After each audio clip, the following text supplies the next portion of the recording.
সুপ্রভাত। তবে এখন অনেকটাই বেলা হয়ে গেছে, 11টা বাজতে চললো। তো দেখো আর সারাদিন কত বৃষ্টি, এত বৃষ্টি হচ্ছে যে মানে বাইরে বেরোনোই যাচ্ছে না। আমি প্রতিদিন এখান থেকেই তোমাদের আমার ভিডিওটা শুরু করি।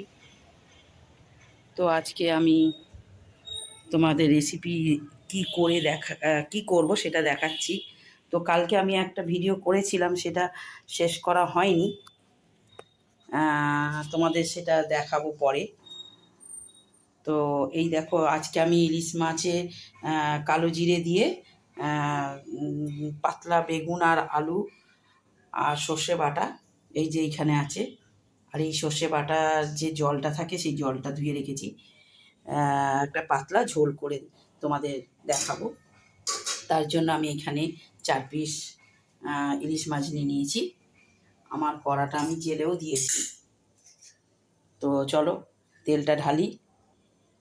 মাছটা খুব বেশি কড়া করে ভাজবো না, অল্প একটু হালকা ভাজবো।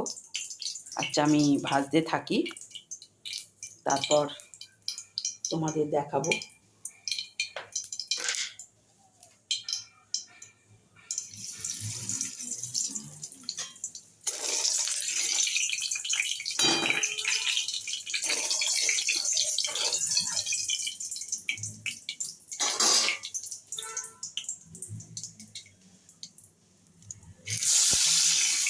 আমি দুটো করে মাছ ভাজি, নাহলে মাছগুলো ভেঙে যেতে পারে, এই জন্য আমি দুটো করে মাছ ভাজছি।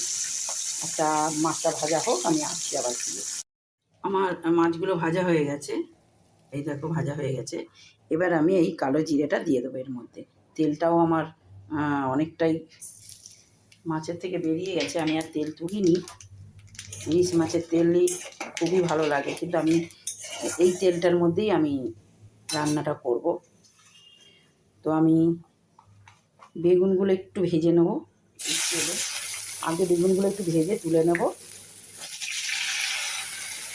তারপর আমি আলুটা ভাজবো।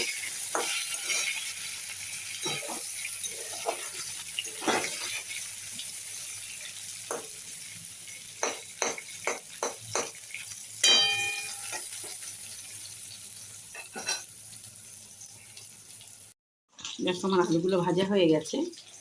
এবার আমি এর মধ্যে একটু লবণ দিয়ে দিলাম,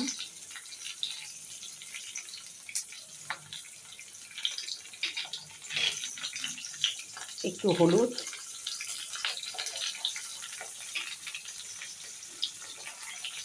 একটু জল দিলাম,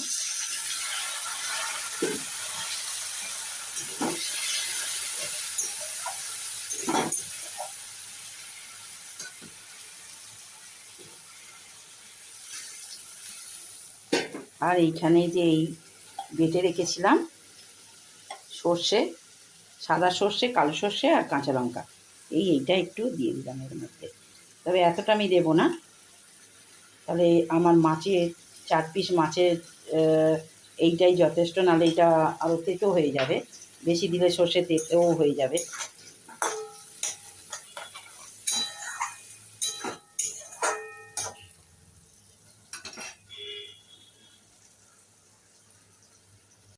দেখো আমি বেগুনটাও দিয়ে দিয়েছি, গ্যাসটাও মিডিয়ামে রেখেছি। আর তেল তো প্রচুর এমনি ইলিশ মাছের তো তেল বেরোয়, আমি আগেই বলেছি। সেই তেলটা আমি আর তুলে রাখিনি, ওই তেলেই আমি ঝোলটাই বসিয়ে দিচ্ছি, যাতে ভালো হয় আরও। তো আমার এটা হয়ে গেছে, আমি এইবার এই যে মশলা ধোয়া জলটা আমি এর মধ্যে ঢেলে দিচ্ছি। ব্যাস আমার হয়ে গেছে।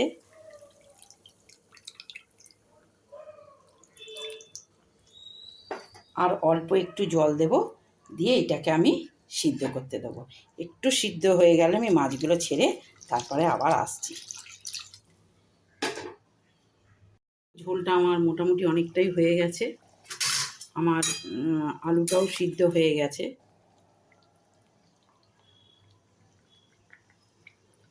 এই যে আলুটা কেটে যাচ্ছে, এবার আমি এই মাছগুলো দিয়ে দেবো।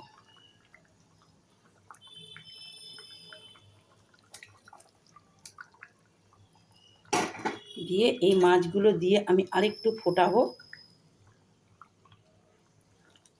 ফুটিয়ে একটু কাঁচা তেল ছড়িয়ে, না দিলেও চলবে,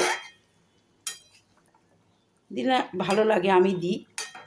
তো একটু ফুটে গেলে আর আমি চাপা দেব না, কারণ ইলিশ মাছ এমনি নরম খুব, বেশি চাপা দিলে আরও সিদ্ধ হয়ে গেলে ভালো লাগবে না।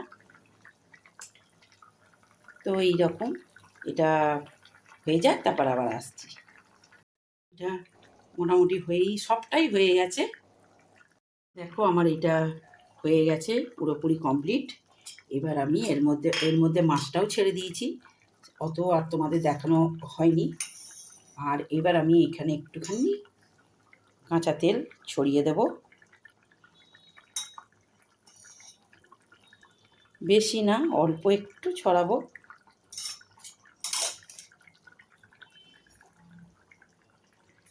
একটু ঘেঁটে দিই।